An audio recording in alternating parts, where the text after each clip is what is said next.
thing on the blog saying if anybody had any requests, and a few came in. So I'm going to do all the ones that came in. Or at least all the ones that came in before I left the hotel. Zoomed one in at 6 o'clock, you're out of luck. So let's do a short story next.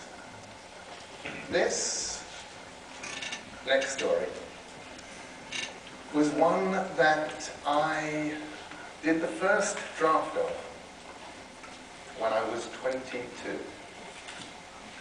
I started writing it late one night in the waiting room at East Croydon Station while the winds howled, and writing it in pencil on the back of whatever pieces of paper I had. And then I typed it up. And I showed it to some people whose opinions I really respected. And the person read it, went, and handed it back. And the second, because this was in England, read it through very carefully, said, well, it's facetious twaddle, isn't it?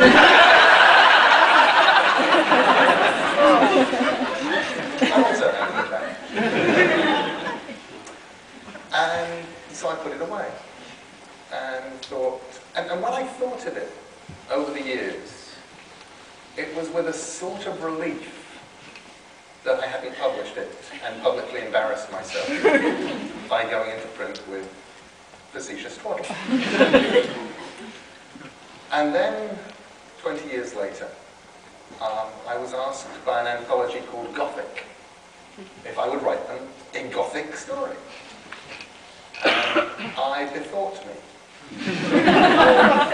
Because I'm an author and I'm allowed to say things like I do.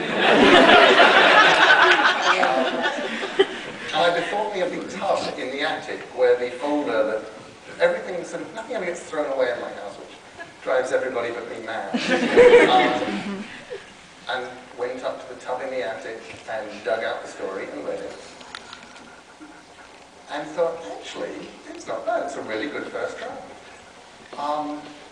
You know, that young man who wrote it needed, there's things that could have been fixed, but it's pretty good.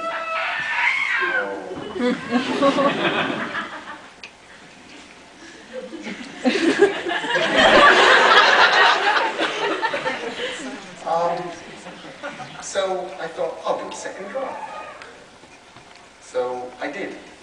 And the first thing I did in my second draft was I shortened the title. Because the title had been much too long.